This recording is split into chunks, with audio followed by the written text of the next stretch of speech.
चिपळूण नगरपरिषद निवडणुकीच्या रिंगणामध्ये विविध पक्षांना आपापले उमेदवार रिंगणात उतरवले आहेत, तर विविध ठिकाणी बंडखोरी झालेली आहे. आपल्यासोबत काँग्रेसमधून ज्यांना उमेदवारी मिळाली नाही आणि म्हणून ज्यांनी बंडखोरी केली ते लियाकत शाह आहेत, त्यांची बातचीत करतोय. एवढे दिवसानंतर आता तिकीट मिळते उमेदवारीचं, काय चिन्ह मिळतं आहे आणि ही चिन्ह लोकांपर्यंत कसं पोचवाल? आज या 26 तारखेला प्रांत कार्यालयामध्ये जे मला चिन्ह मिळालं ते चिन्ह कम्प्युटर संगणक हे म्हणजे 1986ला स्वर्गीय राजीव गांधी यांनी देशामध्ये आणलं. आणि आज कम्प्युटर संगणक म्हणजे काय, तर त्याच्यानंतर त्याचं वर्जन लॅपटॉप आलं, मोबाईल आलं.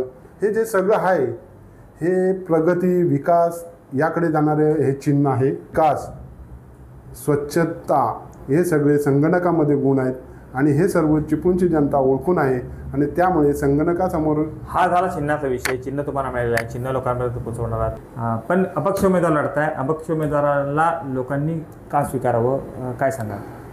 अपक्ष म्हणजे आता जे चिपळूण तालुक्यामध्ये जे राजकारणाची खिचडी झालेली आहे. भाजपमध्ये 2 गट आहेत, राष्ट्रवादीत 2 गट आहेत, शिवसेनेत 2 गट आहेत, काँग्रेसमध्ये दुसरं आहेत. प्रत्येक पक्षात 2 गटतट आहेत. या राजकारणाला चिपळूणची जनता कंटाळलेली आहे.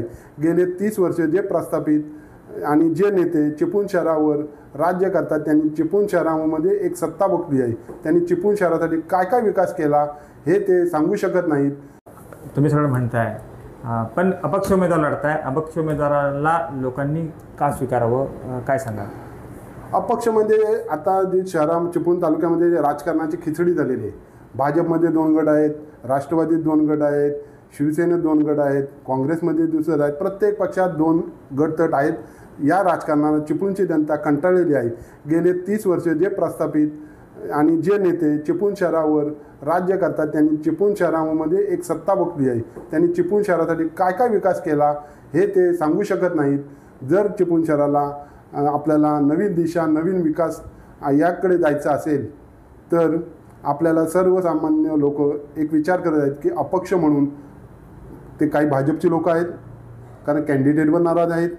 काही राष्ट्रवादीची लोक आहेत, ते करतात एवढ्या म्हणजे जवळजवळ 78-80 वर्षांच्या व्यक्तीला मतदान का करायचे? येणारे नगरसेवक हे साहेब 25 ते 40-45 वयाचे आहेत आणि जो नगराध्यक्ष 80 वर्षाचा आहे. जनरेशन गॅप फार मोठा पडणार आहे आणि ह्या गॅपचा चिपळूण शहराला फार मोठं नुकसान होईल. म्हणून सर्व सामान्य जनता प्रत्येक पक्षातली आज सांगत आहे तुम्ही अपक्ष आहात, आमचा उमेदवार बरोबर नाही, आम्ही तुम्हाला मतदान करतो याची ग्वाही. पण आता जनरेशनचं म्हणताय तुम्ही, रमेश कदमांचं वय अधिक मोठ्या प्रमाणात झालं आहे. रमेश कदम माझे आमदार राहिलेले आहेत, विकासाला चांगल्या पद्धतीने करू शकतायत, तर तिथं वयाचं अंतर ते अजूनही अधिक चालू शकतात. हा जो तुमचा मध्यक शाब्दिक चकमकीचा भाग झाला होता हे सगळं चाललं आहे. माझ्या आमदाराचा अनुभव देखील त्यांना आहे. मुळात ज्यांनी 30 वर्ष 35 वर्ष नगरपालिकेवर सत्ता गाजवली त्यांच्या घरासमोरचा रस्ता सुधारता येत नाही, त्यांच्या गल्लीतला रस्ता रुंदी करता येत नाही, स्वतःची इमारत 10 वर्ष पूर्ण करू शकत नाही. ही माणसं शहराचे काय विकास करणार हो? शहरातील जनतेला आजपर्यंत गोड गोड बोलून, खांद्यावरती पाठीवरती हात टाकून आणि त्याच्या मैत्याला गेलो, लग्नाला गेलो म्हणून जर मतं मागत असतील तर मतं मिळणार नाही. आत्ताची तरुण पिढी ही सुज्ञ आहे, हुशार आहे आणि ती मत देताना निश्चित विचार करणार की आपल्या चिपळूण शहराचा विकास कोण करू शकतं आणि चिपळूण शहराला कोण पुढे घेऊन जाऊ शकतं. तरुणाईचा मुद्दा तर तुम्ही सुचवला, जनरेशन तुम्हीच म्हणतायत. उमेश सकपाळासारखं नाव आहे समोर की जो नवीन चेहरा आहे, नवीन उमेदवार आहे, लोक त्यालाही अधिक प्रमाणात स्वीकारू शकतात. माझं चिपळूणकरांना सर्वसामान्य जनतेला म्हणणं तेच आहे की चिपळूण शहराचा नगराध्यक्ष हा नवीन चेहराच होणार आणि चिपळूण शहरातील जनता ही पेटून उठलेली आहे आणि ही चिपळूण निवडणूक 2025 ही चिपळूण शहरातील जनतेने निवडणूक हातात घेतलेली आहे आणि हे तुम्ही 2 तारखेला तुमच्या लक्षात येईल मतदानाच्या दिवशी की चिपळूण शहरातील जनतेने ही निवडणूक स्वतःच्या हातात घेतलेली आहे. काँग्रेसमधील बंडखोर उमेदवार म्हणून लोक तुम्हाला स्वीकारतील काय? मुळातच गेली 20-25 वर्ष मी इथे आहे आणि ज्या पद्धतीने गेले 2-2.5 वर्ष मी नगराध्यक्ष पदासाठी जी तयारी करत होतो, ही सर्व चिपळूणच्या सर्वसामान्य व्यापाऱ्यांना, भाजीवाले, फेरीवाले, हातगाडीवाले, रिक्षावाले, जे गरीब मध्य कुटुंब आहेत, रोज पोट भरतात, अशा सर्वांचा माझा संपर्क आहे, जनसंपर्क आहे. मी काही लोकांची कामं केलेली आहेत. मी नेहमी त्यांच्या सुखादुखात असतो. त्याच्यामुळे 100% माझा विजय हा माझाच आहे. हे मी 3 तारखेला चिपळूणला गुलाल उधळणार. मी देखील आता तुझी थेट बोलतोय म्हणून एक प्रश्न विचारतोय की तुम्ही 2 फॉर्म जे भरले होते त्याच्यामध्ये तुमचा अपक्ष फॉर्म जो आहे हा व्यवस्थित भरला गेलेला आहे. अशी काय अडचण निर्माण झाली की जर तुमचा फॉर्म बाद झाला तो काय म्हणजे त्याच्यामध्ये काय कमी होतं तुमचं की तो अर्ज बाद झाला? मुळातच जी काय घटना घडली, माझं नाव 8 नोव्हेंबरला प्रदेश अध्यक्ष हर्षवर्धन सकपाल साहेबांनी माझं नाव जाहीर केलं होतं. परंतु मी ज्या वेळेला 15 तारखेला फॉर्म भरला तेव्हा AB फॉर्म सहित मी फॉर्म भरला होता. फॉर्म भरल्यानंतर काही टेक्निकली प्रिंटिंग मिस्टेक झाल्या होत्या. म्हणजे दाम्पत्यांची संख्या किंवा जी आम्ही इन्कम टॅक्सची पेपरची तिथं कोरे राहिले, ते ब्लँक कुठची वस्तू चालत नाही.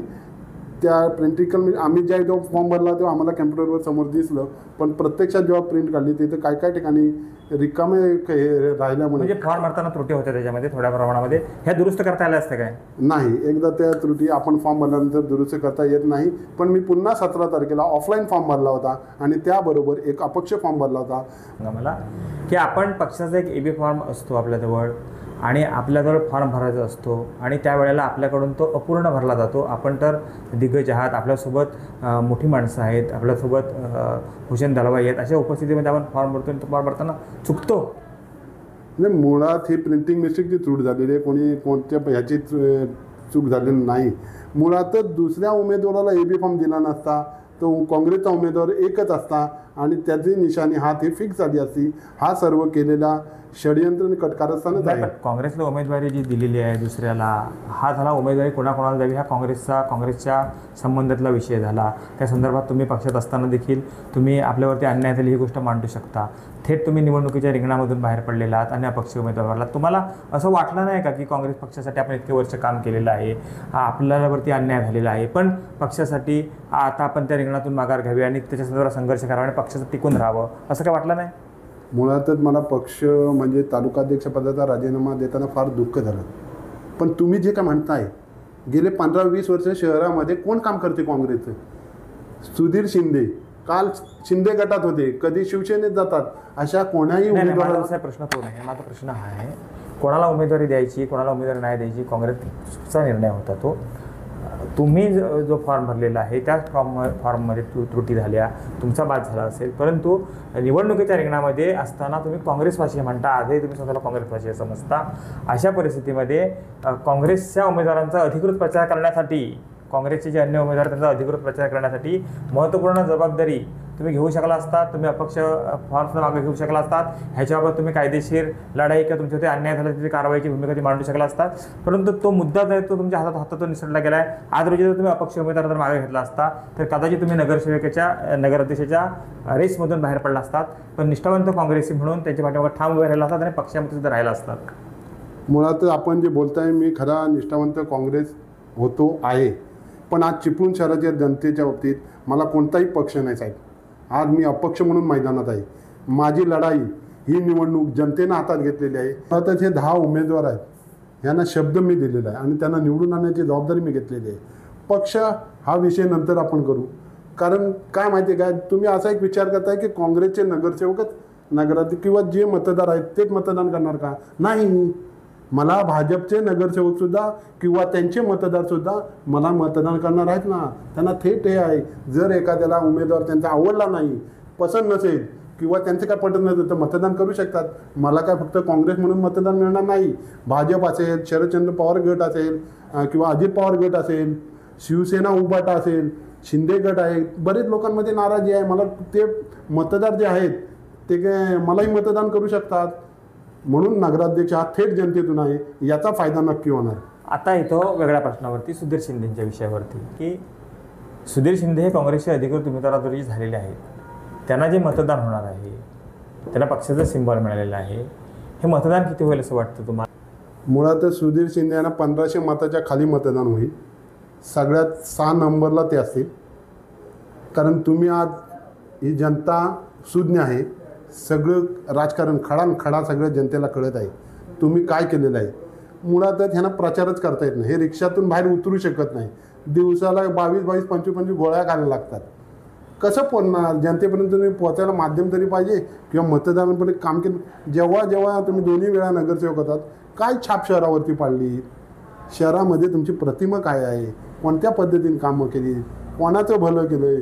शहरातलं एखादं विकास काम दाखवा. हे कॅन्डिडेटच होऊ शकत नाही.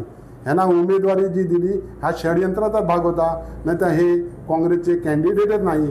कारण एवढ्या पद्धतीनं आता जे दोन्ही प्रभागातील नगरसेवक त्यांचं डिपॉझिट जप्त होणार आणि नगराध्यक्ष पदाचं त्यांचं डिपॉझिट जप्त होणार. कृष्णकांत साळगावकर, TV9 मराठी, चिपळूण, रत्नागिरी.